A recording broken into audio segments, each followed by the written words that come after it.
Hello mga ka-G! Welcome back to our channel! Yes. Good evening guys. Ito na, i-reveal na natin yung total cost. May revelation. Due to insistent public demand.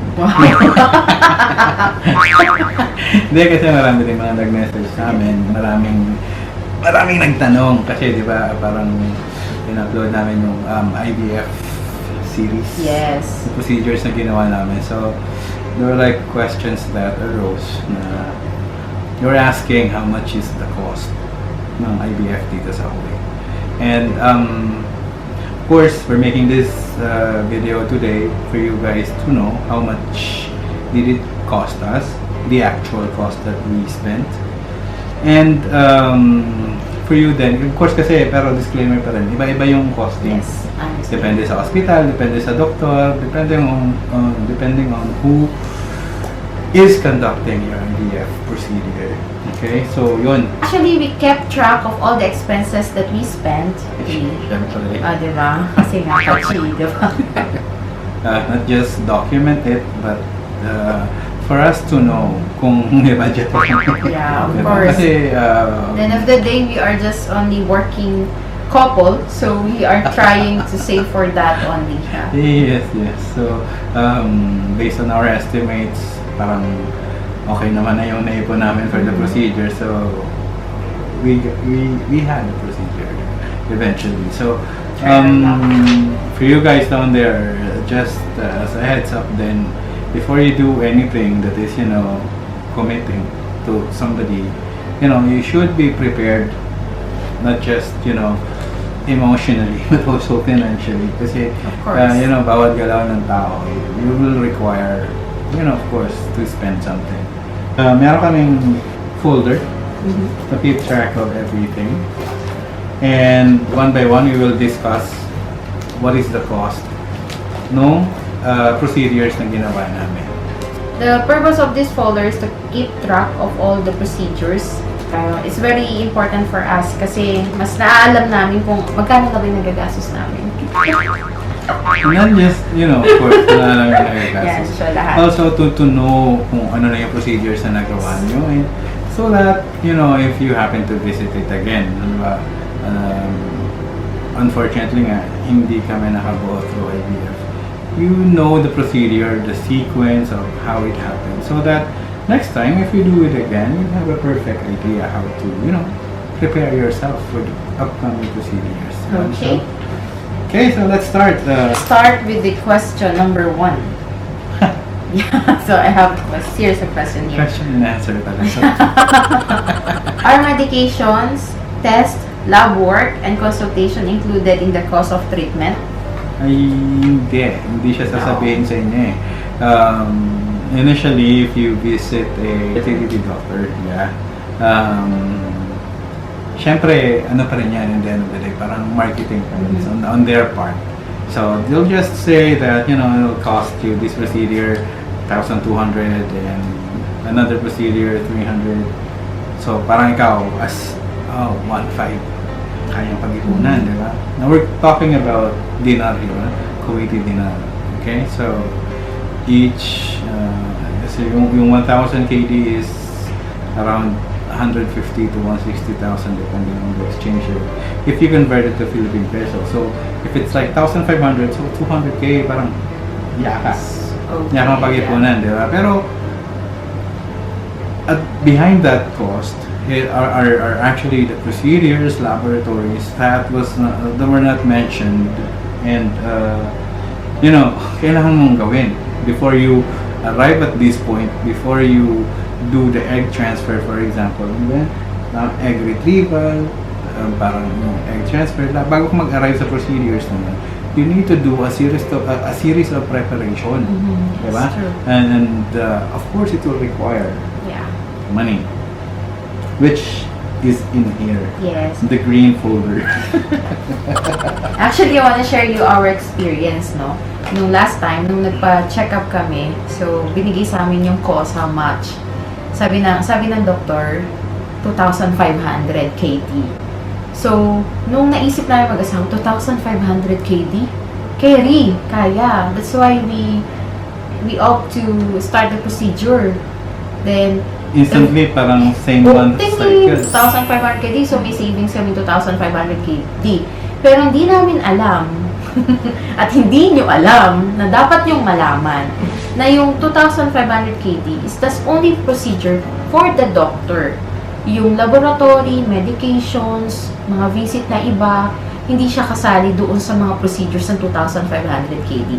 Kaya nag-more pa kami than 2,500 KD. So, just to note also guys, yung sinasabi ni Kaji na medications, it's like hormones or mamahalin siya. It's like per day. Grabe yung per day namin. Injection. 130 KD. Ano namin spend. Pero, yeah, you should be prepared financially kasi hindi mo ine-expect yung minsan, depende sa treatment na bibigay sa'yo ng doktor. Sometimes kasi, nagva-vary yan. Depende sa hormones na pangangailangan mo. O depende sa tingin ng doktor na makapagbibigay sa inyo ng more chances. Okay? Yes. Kasi again, she was pointing out, each person varies, di ba? Iba-iba ang kondisyon ng, especially, kasi una-una i-prepare yung babae, di ba? So, depending on her condition, kung paano siya makapag-produce ng more eggs, para, ano mo yun, i-maximize nila yun. So, depende na sa volume ng medication na ibigay sa inyo is also, of course, in parallel din yung volume ng gagastusin nyo. Yeah. Again, so, to clear it up, the medication, the test is not included on the treatment cost ng IVF. So, you must be vigilant and you should actually ask your doctor if it's included, or you should know how much the cost of those medications and lab results before you start. Because I'm gonna give you That's a good advice. Kasi kami, That's a good advice. hindi Hindi namin natanong. So, kaya, okay. May mga procedures sila na, may mga procedures na sila na nare-require ka pa mag-PCR test. Yeah, especially this time of pandemic, really, kailangan nila ng PCR test before we start our procedure. Especially pagka meron, of course, sa hospital procedures, that's prerequisite for them. So, nag-add up yung PCR test. Eh, medyo costly din yung PCR test dito. Before. Yeah. Currently, parang sabi sa office namin, parang last month lang, nagbigay na sila ng ministry, different topic. Nagbigay na sila ng ministry directive na lahat ng PCR test will not exceed 22. Yeah, okay. Good for them. But good for everyone. During our time, it's different cost. 33, 34, if I'm not mistaken, that's the cost. So there. Yeah, so second question here. Could we have a detailed list of procedures and cost? Of course, Yes. yung mga nagastos namin, ipapakita namin sa inyo para may idea kayo how much will it cost you guys if you are actually, nag-aantay din ng blessing katulad namin. And as I've said before dun sa namin sa unang vlog, of course, attempting to procreate, di ba? is a blessing na kailangan natin gawin kasi may science naman na available kailangan lang mag-ipon kasi di ba medyo siya costly din. Yeah, actually I think isang interpretation ko sa question na to is, could we have a detailed list and procedure and cost doon sa doctor or sa hospital? Yeah. I think this is a question, right? Pwede. If that's how you want it. Yes, you can Pwede ask. silang tanungin kasi eventually sila nakakalam ng procedure and of course hindi lang kayo yung unang pasyente nila. Of course. Sa dami na naging pasyente nila, fertility doctors. Of course, they do have at least a rough estimate how much it will cost you at the end of the process. So, but then again, you need to ask if the medication lab test is included on that cost that they will give you. Before you agree. Please. Kasi kami nga hindi. Dapat detail. Oh yeah, that's correct. Okay, next. What is the cost of medications? Yan.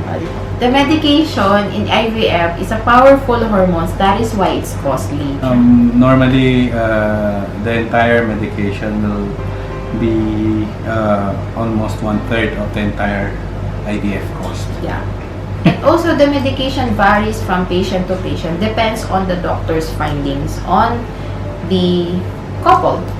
Yeah. Yes, and depende rin kung paano mag-react kasi yung katawan ng babae, di ba? So, ganun din yung volume ng medication na kailangan. Why the price that we will give you is only estimation of the cost of the treatment cycle. Okay. Next. Yeah. Does my health insurance cover any of the medication, testing, or doctor's visit, or the procedure? Of course, it's a big no. No, it's not. It's not. Most insurance cards, most insurance companies here in Kuwait does not cover maternity, di ba? As an employee, hindi nila, kasi ano nga yun, prone to, abusuhin.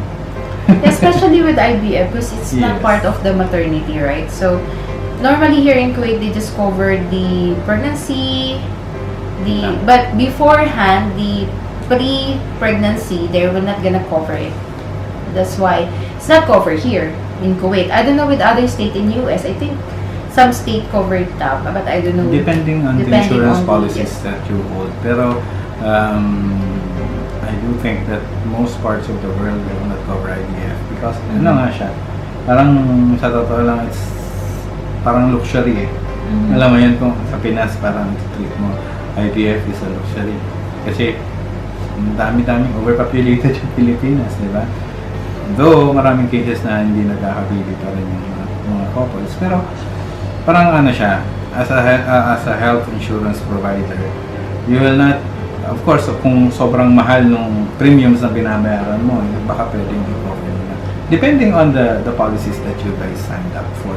Pero yung normal insurance will definitely not cover IVF. Yeah. So on our part, no, It's wala not. kami nagamit ng It is insurance. not. We shoulder all of the expenses we spent on our IVF.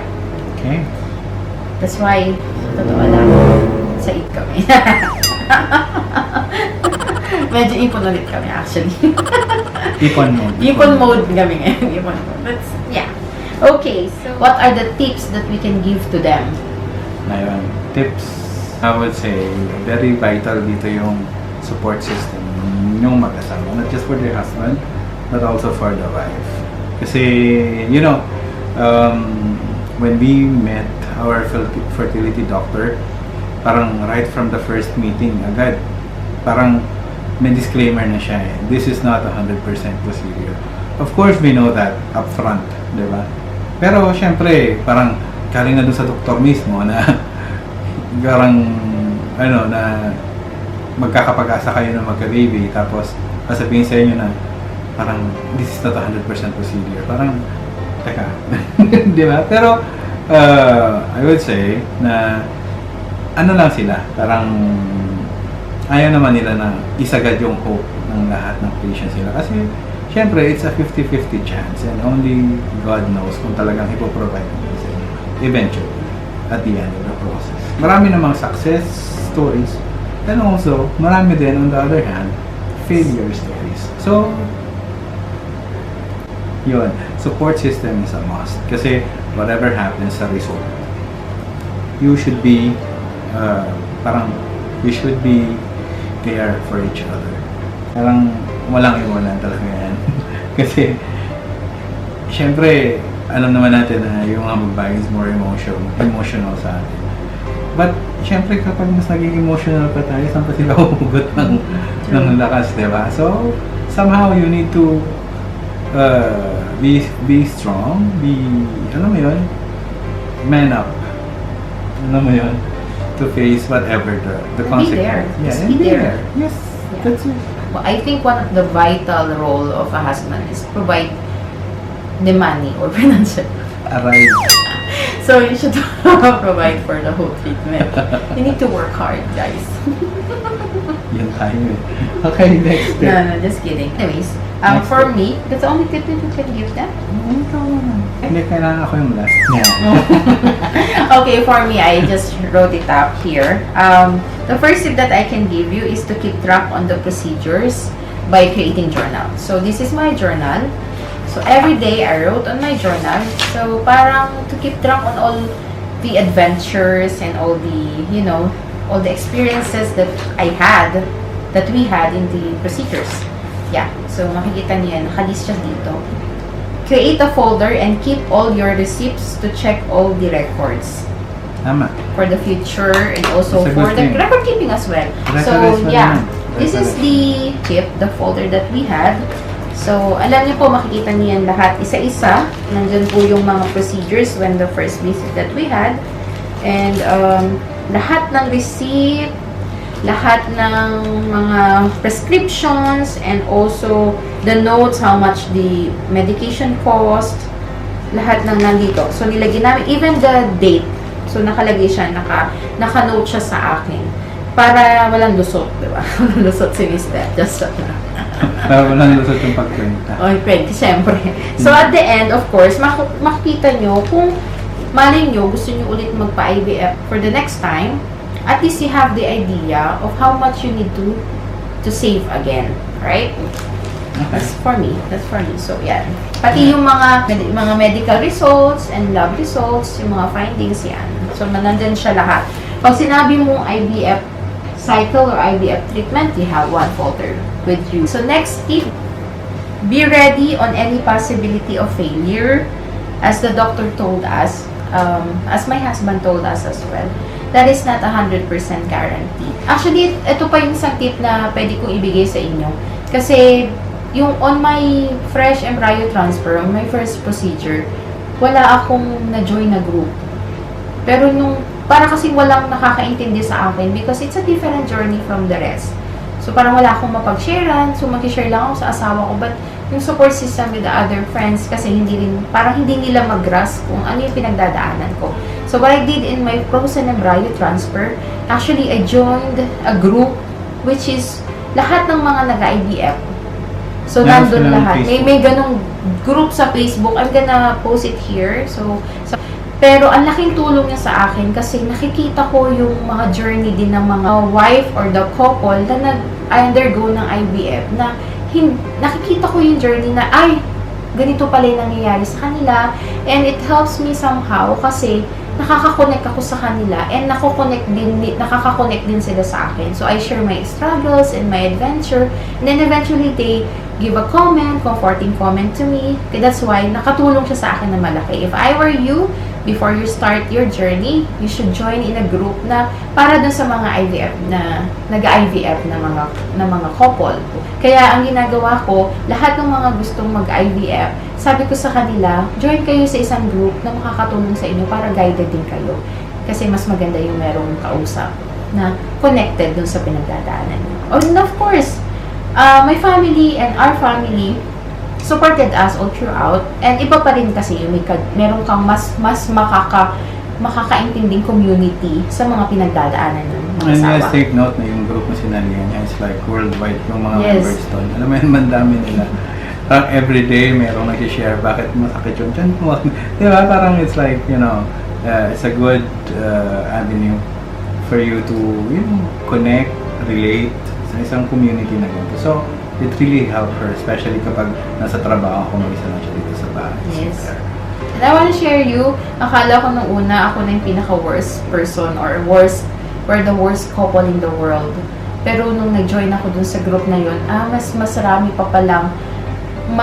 pa pala silang pinagdadaanan compare sa amin. We're just starting actually. Mas marami silang failure and rejection. Pero yun yung nakapagpalakas sa akin ng loob, kami sa amin ng loob na hindi lang kami nag-iisa sa mundo, marami tayo.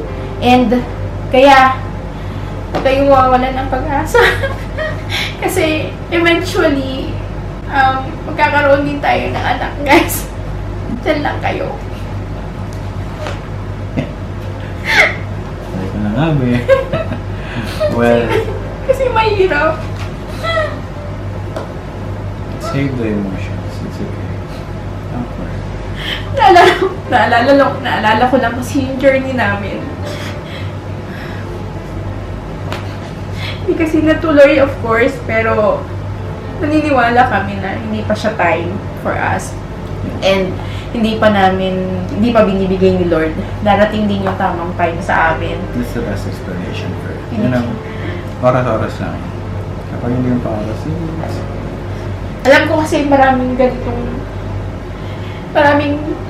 couple dyan na nag-aasam ng anak. hindi, just like what she's saying. Maraming nag-aspire na couple. We're on the same boat. Alam mo yan. Alam niyo yan. Pero, time will come din. Lahat yan. May oras din para sa ating lahat. Okay, so, don't lose hope. Keep the faith. And, though you're keeping the faith, also do your part. Alam mo yun? Learn from your mistakes. Diba? Live a healthier life. You know, kaya for now, habang nag-iipon kami ng pang-natural IVF, natural mo. Diba? Alay mo, di ba? Hindi naman natin alam eh. So, yun. May blessing din tayo darating. So, yeah. Very good. It's just like this vlog reminded her again of what we undergone. Inilagay namin journey namin sa vlog para rin ma-share namin yung pinagdaanan namin. And I'm pretty sure marami ding mga couple na may the same na pinagdadaanan. Actually, it's not just to share lang this anyways. It's also putting it as a documentation na rin ng lahat ng, experience namin together. Diba? Iba din yung pagdating ng time, babalikan ka na, during this day, diba? Itong ginawa natin. So, it's good. Alam mo yun? Naalala mo yun in the coming future, diba? And it was actually, though it was a sad experience, but while you were there, we were, sabi ko nga sa katrabaho ko, when he asked me how much did it cost us, parang, I said more or less 4,000. Oh, okay, it's a lot. Pero sagot ko sa kanya, that 4,000 KD or more that we spent is more than enough for that feeling that me and my wife had that hope of having being parents, diba? Yung hope lang na habang nandun ka, hindi na mababayaran yun. Na may chance, meron ganun, diba? Parang it's there, pero ano mo yun? Ano lang yan? Panapanahon lang yan. Ito na, i-reveal na natin yung total cost. May revelation. Oh my God, may revelation. Kasi para alam nila yung exact figure. Kasi meron kami nga.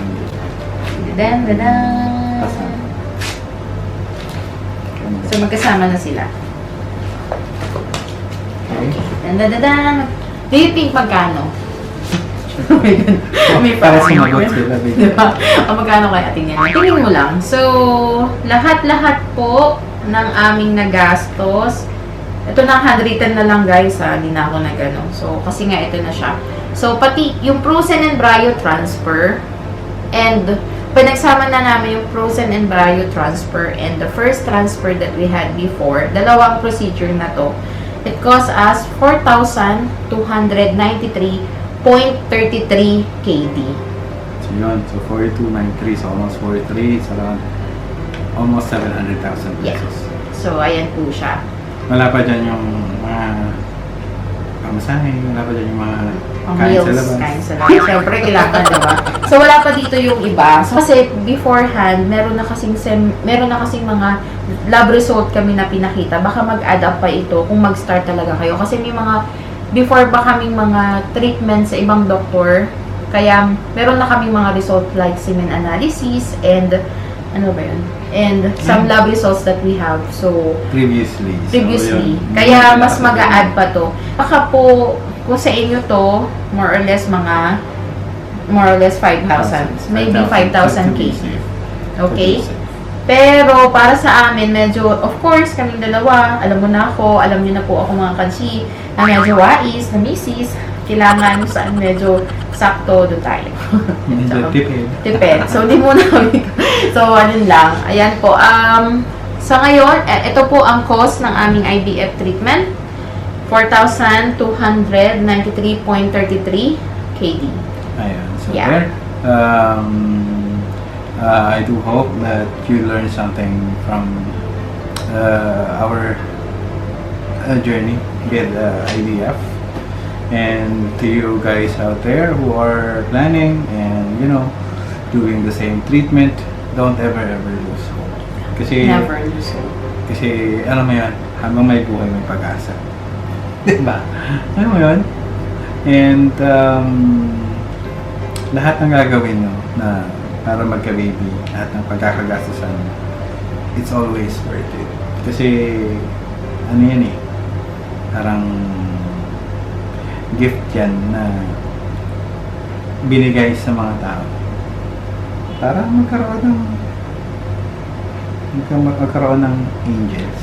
Alam mo yun, na kailangan nating gawin. Sooner or later, darating din tayo dyan, guys. So, we do thank you guys anyway, yung shoutout sa mga friends natin dyan. Alam mo yun, kay Kuya Ferds na todo support sa mga lab results natin. Yes, thank you so much. And also, sa sa driver, sa taxi, lagi naming, pag kailangan ko talaga ng magsusundo sa akin, nandyan lang palagi. So, anytime.